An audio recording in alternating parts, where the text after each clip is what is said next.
মুসলমান ভাইরা আমার, নবীজি পেরেশান হয়ে গেছে, তাহলে হানজালার লাশ কোথায় গেল? সব লাশ এখানে আছে, হানজালার লাশ কেন পাওয়া যাচ্ছে না?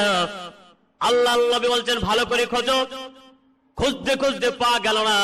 এমন সময় আমার আল্লাহ রাব্বুল আলামিন ফেরেশতাদের মাধ্যমে হানজালার লাশকে উপরে উঠায় নিয়েছেন। আল্লাহু আকবার। ফেরেশতাদের মাধ্যমে, যেহেতু হানজালা নাপাক, আমার আল্লাহ জানেন, আমার আল্লাহ ফেরেশতাদেরকে বললেন, ফেরেশতারা, এই জামাল সাহাবী জিহাদে এসেছে, নাপাক অবস্থায় শহীদ হয়ে গেছে। যেহেতু শহীদদের বিনা গোসলে কবর দেওয়া হয়, কারণ কিয়ামতের ময়দানে আল্লাহ জিজ্ঞাসা করবে, হে শহীদ, তোমার শরীর রক্ত কেন? কারণ রক্তমাক অবস্থা কেন? শহীদ বলবে, আল্লাহ, তোমার দ্বীনের জন্য, ইসলামের জন্য শহীদ হয়ে গিয়েছে, রক্তমাখা অবস্থায় দাফন করানো হয়েছে।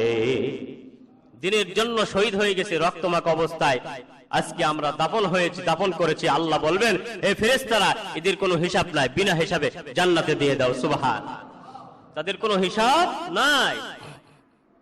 মুসলমান ভাইরা, এই জন্য আল্লাহ তাআলা যেহেতু হানজালা নাপাক, দুনিয়ার পানি দিয়ে তার গোসল হয় নাই, আমার আকাশে রহমতের পানি, জমজমের পানি দিয়া হানজালার গোসল দিয়ে দাও। আস্তাঈনুহু ওয়া নাস্তাগফিরুহু ওয়া নু'মিনু বিহি ওয়া নাতাওয়াক্কালু আলাইহি ওয়া নাউযু বিল্লাহি মিন শুরুরি আনফুসিনা ওয়া মিন সাইয়্যাতি আ'মালিনা। من يهده الله فلا مضل له ومن يضلل فلن تجد له وليا مرشدا. أما بعد فقد قال الله تعالى في كلامه المجيد وفي فرقانه الحميد. أعوذ بالله من الشيطان الرجيم. بسم الله الرحمن الرحيم. ومن يطع الله والرسول فأولئك مع الذين أنعم الله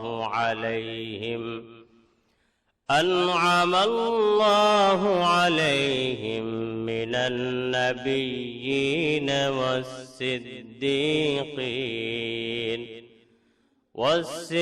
والصديقين والشهداء والصالحين وحسن أولئك رفيقا.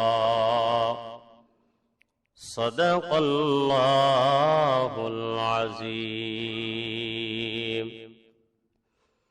وقال رسول الله صلى الله عليه وسلم: أحصوا هلال شعبان لرمضان، أو كما قال عليه الصلاة والسلام.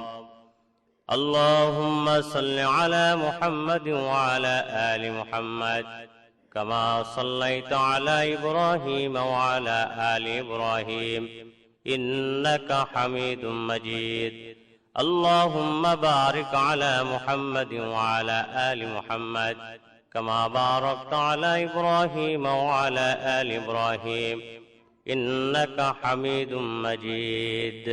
لا إله إلا الله، لا إله إلا الله، سبحان الله والحمد لله، لا إله إلا الله، لا إله إلا الله মুহাম্মাদুর রাসূলুল্লাহ সাল্লাল্লাহু আলাইহি ওয়াসাল্লাম। আলহামদুলিল্লাহ, সমস্ত প্রশংসা, তাসবিহ, তাহলিল, রুকু, সুজুদ সে রব্বে কারিমের জন্য, যিনি শাহানশাহ রাজাদিরাজ, तमाम পৃথিবীর মালিক, আসমান এবং জমিনের মালিক, হায়াত এবং মওতের মালিক, কুল কায়নাতের মালিক। সে রব্বে কারিমের জন্য হৃদয়ের সবটুকু আবেগ শ্রদ্ধা নিবেদন করে সকলে আমরা জবান খুলে মুহাব্বতের সাথে আল্লাহ পাকের দরবারে শুকরিয়া আদায় করছি। আলহামদুলিল্লাহ। আলহামদুলিল্লাহ এটা প্রশংসা একটি বাক্য, আল্লাহ পাকের প্রশংসা। বান্দা যদি আল্লাহ পাকের প্রশংসা করে, আল্লাহ পাক ওই বান্দার উপরে খুশি হয়ে যায়। সুবহান। আর বান্দার উদ্দেশ্য আল্লাহকে খুশি করা, ঠিক কিনা? বান্দাদের উদ্দেশ্য আল্লাহকে খুশি করা, আল্লাহকে পাওয়া। আল্লাহকে কিভাবে পাওয়া যায় বান্দা সেইটাই তালাশ করবে, সে আমলই করবে। এই জন্য আল্লাহ রসুল বিভিন্ন হাদিসে বিভিন্ন আমলের কথা, বিভিন্ন নসিহতপূর্ণ আলোচনা করেছেন। যেমন বর্তমানে রজব মাস শেষ হয়ে শাবান মাসের আজকে প্রথম জুমা। রজব মাসের কিছু আমল ছিল, আল্লাহ রসুল সাল্লাল্লাহু আলাইহি ওয়াসাল্লাম বেশি বেশি করে একটি দোয়া পড়তেন, আল্লাহুম্মা বারিক লানা ফি রজব ওয়া শাবান ওয়া বাল্লিগনা রমাদান। নবীজি এই দোয়া বেশি বেশি পড়তেন এবং সাহাবায়ে কিরামদেরকে পড়ার জন্য তাকিদ দিতেন যে হে আল্লাহ, রজব মাসের রহমত বরকত নাজিল করো, রজব, শাবান এবং রমজান মাস পর্যন্ত আমাকে পৌঁছায় দাও। সুবহানাল্লাহ। রমজান মাসের যে আমল, প্রত্যেকটা আমল অন্যান্য মাসের তুলনায় অনেক গুণ বেশি। এই জন্য এই দোয়াটা বেশি বেশি করে নবীজি পড়তেন, সাহাবায়ে কিরাম পড়তেন। রজব, শাবান এবং রমজানের রহমত বরকত ফজিলত আল্লাহর কাছে চাওয়ার জন্য তাগিদ দিতেন। রজব মাস শেষ হয়ে গেছে, শাবান মাস শুরু হয়েছে।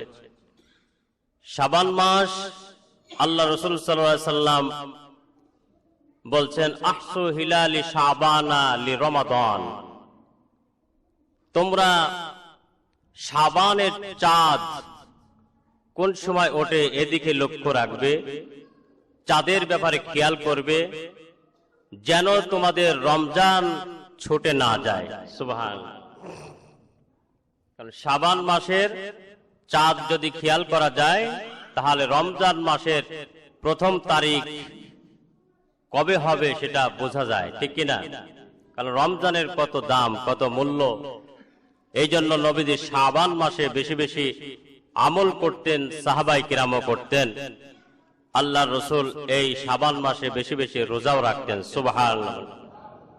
শাবান মাসের অনেক ফজিলত, এর মধ্যে 14 তারিখ দিবাগত রাত শাবানের, যেটাকে বলা হয় নিসফে মিন শাবান, অর্থাৎ শাবানের অর্ধেক রাত্রে, যেটাকে আমরা শবে বরাত বলি। শবে বরাত বলি। এই রজনীর অনেকগুলো ফজিলত আছে, অনেক দাম, অনেক মূল্য এই রজনীর। এই শাবান মাসের অনেকগুলো ফজিলত আছে। আল্লাহ রাসূল সাল্লাল্লাহু আলাইহি ওয়াসাল্লাম যেই কাজ করেছেন, যে আমল করেছেন, সাহাবায়ে কিরাম সেই আমল করেছেন। আল্লাহ রাসূল আমাদের সেই আমলের তাগিদ দিয়ে গেছেন যে আমার উম্মতরাও সেই সমস্ত আমলগুলো করবে। সুবহানাল্লাহ। আল্লাহ রাসূলকে স্মরণ করবে, ঠিক কিনা? আল্লাহকে বিশ্বাস করবে, ইসলামকে বিশ্বাস করবে, আল্লাহর রাসূলকে আখেরি নবী হিসাবে স্বীকৃতি দেবে, নবীজির উপরে ঈমান আনবে। এইটাই মুসলমানের আমল, ঠিক না বে ঠিক? এই জন্যই আল্লাহ তাআলা কুরআনুল কারীমের ভিতরে বলেন, ওমাইয়ুতিইল্লাহা ওয়ার রাসূলা ফাউলাইকা মাআল্লাযীনা আনআমাল্লাহু আলাইহিম মিনান নাবিয়্যিন ওয়াস সিদ্দীকিন ওয়াশ শুহাদাই ওয়াস সালিহিন। আল্লাহ তাআলা কুরআনুল কারীমের ভিতরে এই আয়াতের ভিতরে আল্লাহ রাব্বুল আলামিন বলেন, হে আমার বান্দারা, একমাত্র আমি আল্লাহর উপরে ঈমান আনবে আর আমার রাসূলের উপরে ঈমান আনবে। আমি যা বলি তোমরা সেটা পালন করবে আর আমার রাসূলের পয়গম্বরের সুন্নতকে আঁকড়ে ধরবে। আমি যা বলি, ওমাইয়ুতিইল্লাহ, আমি আল্লাহর উপরে তোমরা ঈমান আনবে, আর রাসূলা, আর আমার রাসূলের উপরে ঈমান আনবে। সুবহানাল্লাহ। আল্লাহ তাআলা বলেন, আমার উপর ঈমান আনবে, কারণটা কি? যেহেতু আমি আসমানের মালিক, জমিনের মালিক, হায়াতের মালিক, আমি মওতের মালিক, কুল কায়নাতের মালিক, আমি তামাম পৃথিবীর মালিক। আমি কোন বললে ফায়াকুন সঙ্গে সঙ্গে হয়ে যায়। আমি যেহেতু তামাম পৃথিবীর মালিক, আমি তোমাদের রব, আমি রব। আমি তোমাদেরকে দুনিয়ার এই সুন্দর পৃথিবীর রূপ লাবণ্য তোমাদেরকে দুচোখ ভরে দেখার সুযোগ করে দিয়েছি। তোমাদের এই চক্ষু আমি আল্লাহ দান করেছি, তোমাদের সব কিছু আমি আল্লাহ দান করেছি, যা দুনিয়ার কোনো মানুষের ক্ষমতা নাই। একটা মানুষ বানানো, মানুষের ভিতরে প্রাণ দেয়া, জান দেওয়া, এই দুনিয়ার কোনো মানুষের নাই, ঠিক কিনা? মানুষ মূর্তি বানাতে পারবে, কাদা দিয়ে, মাটি দিয়ে, বিভিন্ন আকৃতি দিয়ে কৃত্রিম ভাবে মানুষ বানাতে পারবে, কিন্তু মানুষের ভিতরে যেটা মানুষত্ব, যেটাকে রূহ বলা হয়, এই রূহ কোন মানুষের দেওয়া ক্ষমতা নাই। ইয়াসআলুনাকা আনির রূহ, রূহ এমন একটা বস্তু, কুলির রূহু মিন আমরি রব্বি, যা রবের অনুমতিতে চলে। সুবহানাল্লাহ। মিন আমরি রব্বি, আমর, আদেশ, রবের আদেশ মোতাবেক রূহ চলে। দুনিয়ার কোন মানুষের আদেশে চলে না, দুনিয়ার কোন মানুষ রূহ দিতেও পারে না। সুবহানাল্লাহ। এই জন্য আল্লাহ তাআলা বলেন, ওমাইয়ুতিইল্লাহ, আমি আল্লাহর উপর ঈমান আনবে। যেহেতু আমি আল্লাহ তোমাদেরকে রূহ দান করেছি, তোমাদের সবকিছুই আমি আল্লাহ পাক রব্বুল আলামিন দান করেছি। আমি ছাড়া দুনিয়ার কোনো মানুষ তোমাদেরকে রূহ দান করতে পারে না। আমি ছাড়া তোমাদের কোনো মানুষ এরকম তোমাদের হায়াত দান করতে পারে না। আমি আল্লাহ মওত দান করি, আবার আমি আল্লাহ তাআলা রব্বুল আলামিন মওতের পরে তোমাদেরকে উঠাবো, কিয়ামত হবে, কিয়ামতের ময়দানে উঠাবো। এই জন্যই আমি রবের প্রতি ঈমান আনবে। সুবহানাল্লাহ। মৃত্যু হবে, মৃত্যুর পরে আমি আবার উঠাবো তোমাদেরকে। এই জন্য আল্লাহ তাআলা বলেন, মিনহা খলাকনাকুম ওয়া ফিহা নুঈদুকুম ওয়া মিনহা নুখরিজুকুম তারাতান উখরা। আল্লাহু আকবার। আল্লাহ তাআলা বলেন, বান্দা, যে মাটি দিয়ে তোমাদেরকে আমি সৃষ্টি করেছি, সেই মাটিতেই তোমাদেরকে যাওয়া লাগবে। তারাতান উখরা, ওই মাটির থেকে আমি আল্লাহ রব্বুল আলামিন তোমাদেরকে আবার উঠাবো। সুবহানাল্লাহ। ওই মাটিতে তোমাদেরকে যাওয়া লাগবে, আবার মাটির থেকে তোমাদেরকে আমি উঠাবো, হিসাব নেওয়া লাগবে। এই জন্য আল্লাহ পাক বলেন, ওমাইয়ুতিইল্লাহ, এই সমস্ত ক্ষমতা আমার। এই জন্য আমি আল্লাহকে তোমরা রব হিসাবে মানবে, আমি রবের প্রতি ঈমান আনবে। বলেন সুবহানাল্লাহ। ওমাইয়ুতিইল্লাহ ওয়ার রাসূলা, দ্বিতীয় নম্বর কথা হলো, আল্লাহ বলেন আমার রাসূলের উপর ঈমান আনতে হবে। কার উপরে?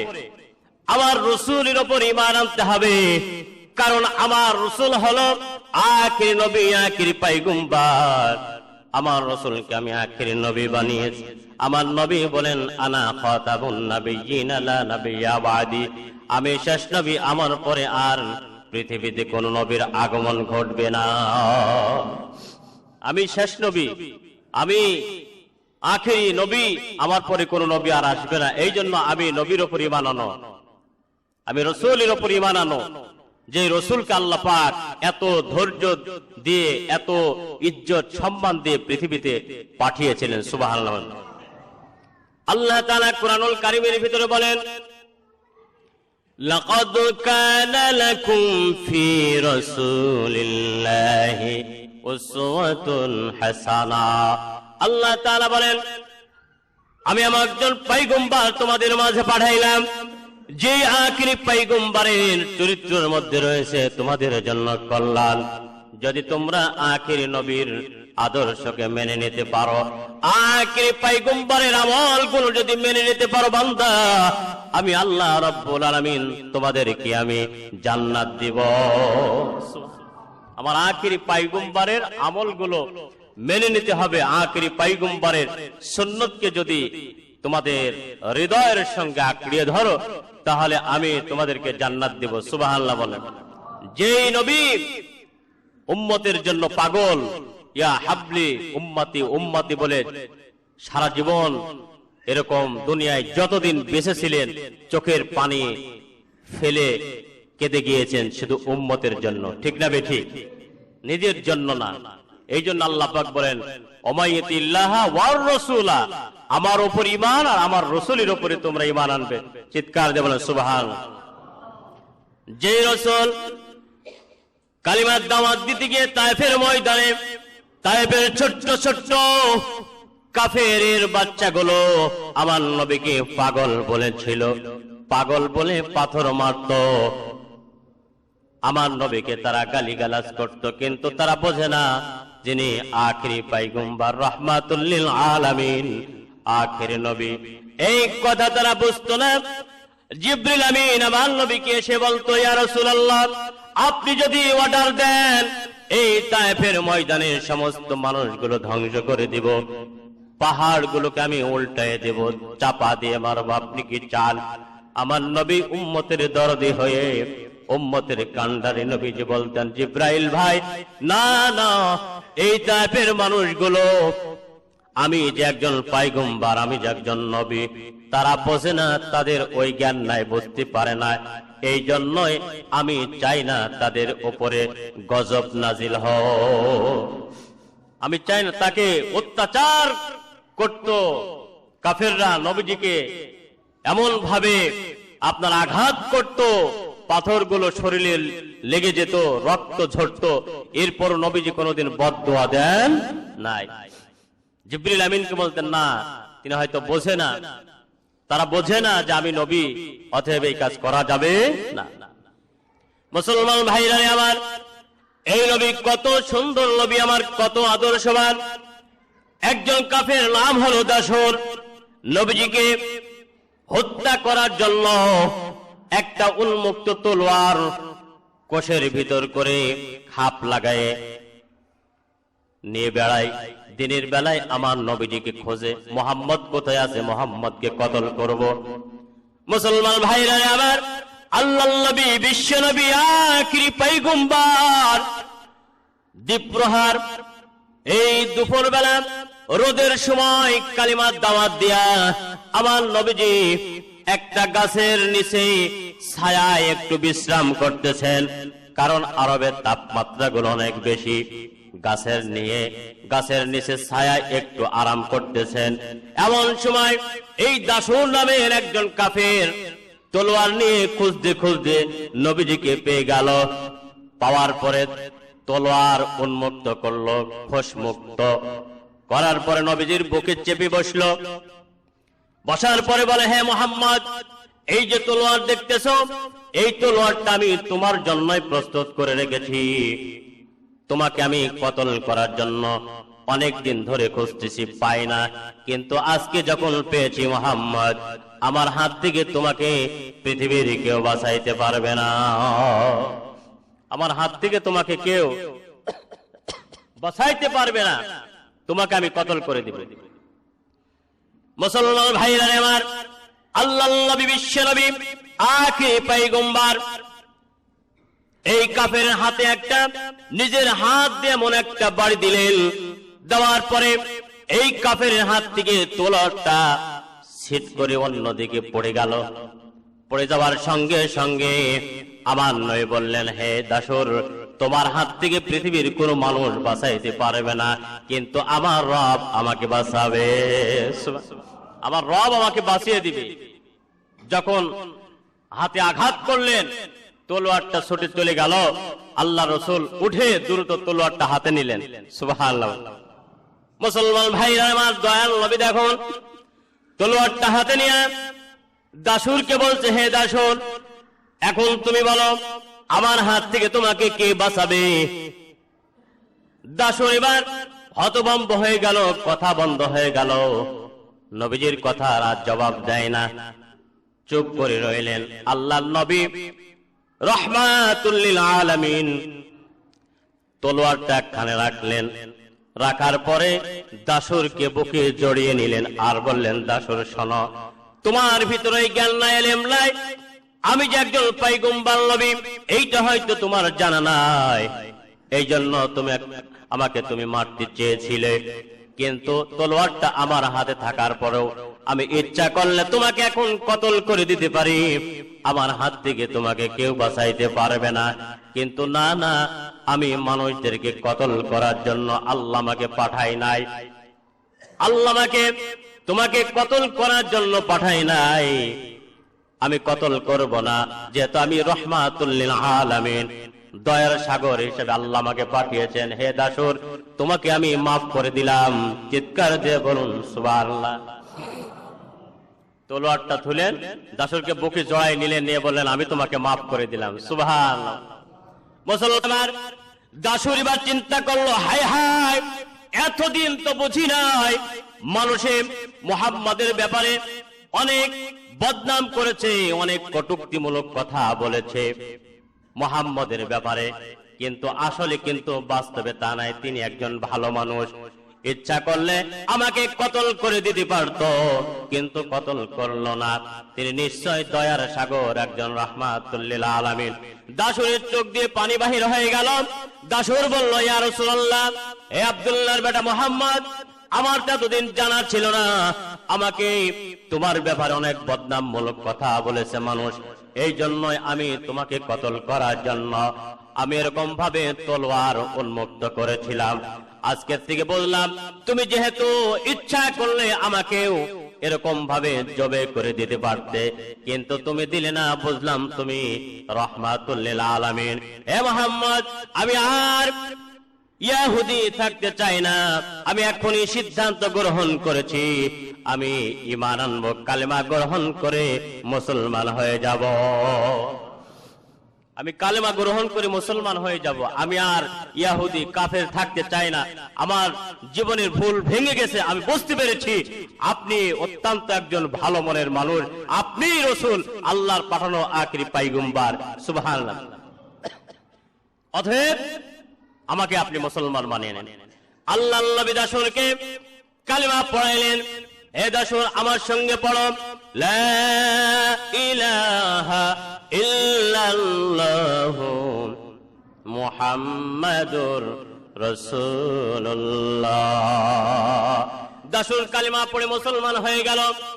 মুসলমান ভাইরা আমার, সেই রাহমাতুল লিল আলামিনের প্রতি ঈমান আনার কথা আল্লাহ বলেন। আল্লাহ পাক বলেন, ওমাইয়াতিল্লাহা ওয়ার রাসূলা, আমি আল্লাহর প্রতি ঈমান আনো আর আমার রাসূলের প্রতি ঈমান আনো। অন্য আয়াতে আল্লাহ তাআলা বলেন, কুল ইন কুনতুম তুহিব্বুনাল্লাহা ফাত্তাবিউনি ইউহিব্বুকুমুল্লাহ ওয়া ইয়াগফির লাকুম যুনুবাকুম আল্লাহু গফুরুর রহিম। আল্লাহ তাআলা বলেন, হে দুনিয়ার মানুষেরা, আমি আল্লাহকে যদি পাইতে চাও, আমার রাসূলের ইতাআত করো, রাসূলের সুন্নতকে মানো, আমার রাসূলকে মানলে আমি আল্লাহকে পাইবা, আর আমি আল্লাহ রাব্বুল আলামিন তোমাদের জীবনের तमाम গুনাহগুলো maaf করে দিব। আমাকে পাইতে চাইলে আমার রাসূলকে ধরো, তার ইত্তেবা করো, তাহলে আমি আল্লাহ তোমাদেরকে মাফ করে দেব। সুবহানাল্লাহ। মুসলমান ভাইরা আমার, এরপর আল্লাহ তাআলা বলেন, فأولئك مع الذين أنعم الله عليهم من النبيين والصديقين والشهداء والصالحين। এরপরে আল্লাহ তাআলা বলেন, এতক্ষণ আমি ওয়াজ করলাম, আল্লাহ বলে এতক্ষণ ওয়াজ করলাম, আমার উপর ঈমান, আমার রাসূলের উপর ঈমান আনো, এই কথা তোমাদেরকে আমি বোঝাইলাম। এখন ঈমান আনলে কি হবে? এরপরে আল্লাহ বলেন, মিনাল নাবিয়্যিনা ওয়াস-সিদ্দীকিনা ওয়াশ-শুহাদা'i ওয়াস-সালিহিন। যদি আমি এবং আমার রাসূলের উপর ঈমান আনতে পারো, তাহলে তোমরা 4 শ্রেণীর মানুষের সঙ্গে জান্নাতে থাকবে। সুবহানাল্লাহ। কয় শ্রেণীর? 4 শ্রেণী। একটি মিনান নাবিয়্যিন, নবীগণের সঙ্গে থাকবে, সিদ্দিকিন, সিদ্দিক সত্যবাদী যারা সাহাবায়ে কিরাম, ওয়াশ-শুহাদা যারা আল্লাহর রাস্তায় জিহাদ করে শহীদ হয়েছে, সালিহিন যারা নেককার বান্দা। এই 4 শ্রেণী বান্দার সঙ্গে এই লোকগুলো জান্নাতে থাকবে। সুবহানাল্লাহ। মিনান নাবিয়্যিন, নবীগণের সঙ্গে নবীরা জান্নাতে থাকবে, সর্ব উচ্চ মাকাম থাকবে জান্নাতের, সর্বোচ্চ মাকাম নবীদের থাকবে। প্রত্যেকটা নবীদের জান্নাতের ভিতরে তাদের ভিআইপি ভাবে তারা জান্নাতের ভিতরে থাকবে। তাহলে এই নবীদের সঙ্গে জান্নাতে থাকতে পারবে। সুবহানাল্লাহ বলেন। এরপরে সিদ্দিকিন, সিদ্দিকিন কারা? সাহাবায়ে কিরাম। যেমন আবু বকরকে সিদ্দিক বলা হয়, ঠিক কিনা? সিদ্দিক বলা হয় কারণ কি? আবু বকর এমন একজন সাহাবী ছিলেন, নবীজি যখন মেরাজে গিয়েছিলেন, মেরাজ থেকে আসার পরে যখন তিনি বললেন, আমি জান্নাত দেখেছি, জাহান্নাম দেখেছি, আল্লাহর সঙ্গে কথা বলে এসেছি, কাফেররা বিশ্বাস করছিল না, মুহাম্মদ পাগল হয়ে গেছে মনে হয়। আল্লাহ কোথায়? আরশে আজিম। জান্নাত জাহান্নাম কোথায়? সে নাকি দেখে আসছে এক রাত্রির ভিতরে। এটা একটা কথা হলো? এক রাত্রির ভিতরে দেখে আবার চলে আসছে, এটা তো বিশ্বাস করা যায় না। মুহাম্মদ পাগল হয়ে গেছে। মুসলমান ভাইরা, আবার আবু জাহেল আবু বকরের কাছে চলে গেলেন। আবু বকরের কাছে যাওয়ার পরে বলে, হে আবু বকর, তোমার বন্ধুতে এতদিন মাথা একটু ভালো ছিল, এখন স্ক্রু সব ঢিল হয়ে গেছে, নাট ঢিল হয়ে গেছে। কি হয়েছে? আবু জাহেল, কি হয়েছে? তোমার বন্ধু নাকি আল্লাহর সঙ্গে দেখা করে আসছে, জান্নাত জাহান্নাম দেখে আসছে এক রাত্রির ভিতরে। এটা কি সম্ভব? এটা কি সম্ভব? মুসলমান ভাইরা, আমার আপনার কাছে যদি কেউ বলতো, আমরা বলতাম আসলেই তো পাগল হয়েছে, পাবনায় ভর্তি করতে হবে। এটা কখনো সম্ভব নয়, কারণ আমাদের ঈমান এরকম, ঠিক কিনা? কিন্তু আবু বকরের কাছে যখন আবু জাহেল বলে, তোমার বন্ধু পাগল হয়ে গেছে, আবু বকর এক বাক্যে বলল, আবু জাহেল শোনো, আমার নবী যদি তার নিজ মুখে বলে আমি মেরাজ করে এসেছি, জান্নাত এবং জাহান্নাম দেখেছি, তাহলে আমি আবু বকরের কোনো সন্দেহ নাই, আমার রাসূল সত্যই মেরাজ করে এসেছেন। সুবহানাল্লাহ। আবু বকর বললেন, আমার রাসূল যদি বলে তার মুখ দিয়ে যে হ্যাঁ আমি মেরাজে গেছিলাম, জান্নাত জাহান্নাম সবকিছু দেখছি, সমস্ত নবীদেরকে দেখছি, ইব্রাহিম নবীকে দেখছি, ঈসা মুসা সবাইকে দেখছি, আমার নবী যদি নিজের মুখে বলে তাহলে বাস্তবেই গিয়েছিল। সুবহানাল্লাহ। এটা হচ্ছে ঈমান। কারণ আবু বকরের জানা ছিল আমার নবীজি কখনো মিথ্যা কথা বলেন না, নবী মিথ্যা বলেন না। তার প্রমাণ কাফেররাই বলছে আল আমিন। নবীজির উপাধি দিচ্ছেন কি? আল আমিন। আল আমিন মানে কি? সত্যবাদী। তিনি মিথ্যা বলেন না, কাফেররাই সাক্ষী দিচ্ছে। মুসলমান ভাইরা আমার, আবু বকর চলে আসেন আল্লাহর রাসূলের কাছে। আসার পরে বলেন, ইয়া রাসূলুল্লাহ, ইয়া হাবিবাল্লাহ, কাফেররা আপনার ব্যাপারে বলা বলি করছে। আবু জাহেল আমাকে জিজ্ঞাসা করেছিল, আপনি নাকি মেরাজ করে এসেছেন, আপনি নাকি জান্নাত জাহান্নাম সবকিছু দেখেছেন, এইটা কি বাস্তব? আল্লাহর নবী বললেন, আবু বকর তোমার কি মনে হয়? আল্লাহর নবী বলেন, আবু বকর বললেন, ইয়া রাসূলুল্লাহ, হে পয়গম্বর, জীবনে ছোটকাল থেকে আপনার সঙ্গে আমার বন্ধুত্ব, কোনদিন আপনাকে আমি মিথ্যা কথা বলতে শুনে নাই। আপনি যদি নিজ মুখে বলেন, আমি আবু বকরের আর কোনো প্রশ্ন থাকলো না। আপনাকে তো আমি চিনি, আপনি আমার ছোটকালের বন্ধু, আপনি যদি নিজে মুখে বলেন তাহলে আমার আর কোনো প্রশ্ন নাই, আমি আবু বকর এক বাক্যে বিশ্বাস করে নিলাম। চিৎকার দিয়ে বলেন সুবহানাল্লাহ। নবীজি আমার বললেন, হ্যাঁ আবু বকর, আমি আল্লাহর সঙ্গে দিদার লাভ করে এসেছি, সবকিছু দেখে এসেছি। আবু বকর বললেন, ইয়া রাসূলুল্লাহ, আর কোনো সন্দেহ নাই আপনার কথা সত্য। আমি আবু বকর বিশ্বাস করে নিলাম। এই দিনকে আল্লাহর নবী আবু বকরের নামের শেষে সিদ্দিক নাম লাগাই দিয়েছিলেন। হে আবু বকর, তুমি যেভাবে আমার মেরাজকে বিশ্বাস করলে, আমি তোমাকে সত্যবাদী উপাধি দিলাম, তুমিও আজকের থেকে সিদ্দিক, তুমিও সত্যবাদী। চিৎকার দিয়ে বলো সুবহানাল্লাহ। মুসলমান ভাইরা আমার, আল্লাহ এবং আল্লাহ রাসূলের পথে যদি ঈমান আনা হয়, 1 নম্বরে রাসূলগণের সঙ্গে জান্নাতে থাকবে, 2 নম্বরে সিদ্দিকগণ অর্থাৎ সাহাবায়ে কেরামের সঙ্গে জান্নাতে থাকবে, 3 নম্বরে শুহাদায়ের সঙ্গে জান্নাত থাকবে। শুহাদা কারা সংক্ষেপে বলে? শুহাদা হলো সাহাবায়ে কেরাম, দ্বীনের জন্য, ইসলামের জন্য যারা জীবন দিয়েছে, এই সমস্ত সাহাবায়ে কেরাম হলো শুহাদা। আর এই শহীদদের বিনা হিসাবে আল্লাহ জান্নাত দিয়ে দিবেন, বিনা হিসাবে জান্নাতি। উহুদ যুদ্ধের সময় যখন যুদ্ধের দামামা বেজে উঠল, আল্লাহ রাসূল বললেন, উহুদ যুদ্ধ শুরু হয়ে গেছে, কে কোথায় সাহাবায়ে কিরাম আসো, সবাই যুদ্ধের ময়দানে চলে আসো। একজন সাহাবী নাম হচ্ছে হানজালা রাদিয়াল্লাহু তাআলা আনহু, তিনি নতুন বিবাহ করেছেন। ওই দিনেই তার ফরজ গোসলের জন্য সে পানির কিনারায় গিয়েছে, পানি এখনো মাথায় ঢালি নাই, সংবাদ এসছে যে জিহাদের ময়দানে যেতে হবে। এই হানজালা রাদিয়াল্লাহু তাআলা আনহু তিনি গোসল বাদ দিয়ে জিহাদের ময়দানে যে শহীদ হয়ে গিয়েছিলেন। সুবহানাল্লাহ। মুসলমান ভাইরা আমার, নবীজি আমার এরকম ভাবে শহীদদেরকে দেখতেছেন। নবীজিও নিজেও আহত হয়েছেন।